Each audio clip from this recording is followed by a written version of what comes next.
World leaders Thursday condemned Russia's invasion of Ukraine as barbaric and quickly slapped heavy sanctions on the Russian economy, President Vladimir Putin's inner circle, and many of the country's oligarchs.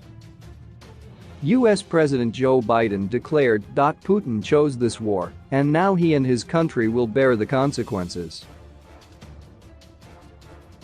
The United States, the 27-nation European Union and other Western allies announced sanctions against Russian banks and leading companies and imposed export controls aimed at starving the country's industries and military of semiconductors and other high-tech products. The invasion initially sent stocks slumping and oil prices surging on fears of higher costs for food and fuel. The West and its allies showed no inclination to send troops into Ukraine and risk a wider war on the continent. But NATO reinforced its member states in Eastern Europe as a precaution against an attack on them too. Said NATO Chief Jens Stoltenberg. Make no mistake, we will defend every ally against any attack on every inch of NATO territory. In the meantime, countries began taking steps to isolate Moscow in hopes of forcing it to pay so high a price that it changes course. Biden, for now, held off imposing some of the most severe sanctions, including cutting Russia out of the SWIFT payment system, which allows for the transfers of money from bank to bank around the globe. Ukraine's president called for Russia to be cast out of SWIFT, but the US has expressed concern about the potential damage to European economies.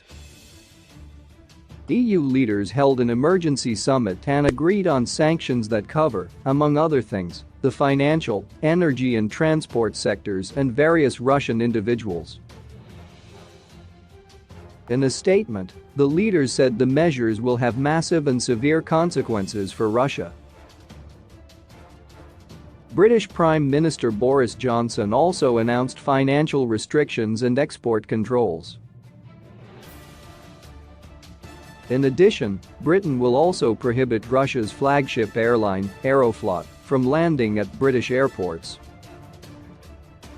Canada imposed sanctions that will target 58 people and entities, including members of Russia's elite and their families, the paramilitary Wagner Group, major Russian banks, and members of the Russian Security Council, including key cabinet ministers. In the days before the attack, Germany suspended approval of the Nord Stream 2 gas pipeline from Russia. The new US sanctions also targeted the military and financial institutions of Belarus, Ukraine's neighbor to the north. Russia is using Belarus as a staging ground for troop movements into Ukraine. Separately, the UN Security Council is expected to vote Friday on a resolution condemning Russia and demanding the immediate withdrawal of all its forces. But Moscow is certain to veto it. China accused the United States and its allies of worsening the crisis and called on parties to respect others' legitimate security concerns. Foreign Ministry spokesperson Hua Chunying said that all parties should work for peace instead of escalating the tension or hyping up the possibility of war. China went further and approved imports of wheat from Russia, a move that could reduce the impact of Western sanctions.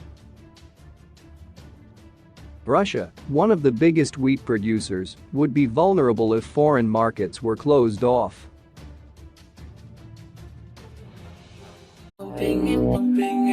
Like this.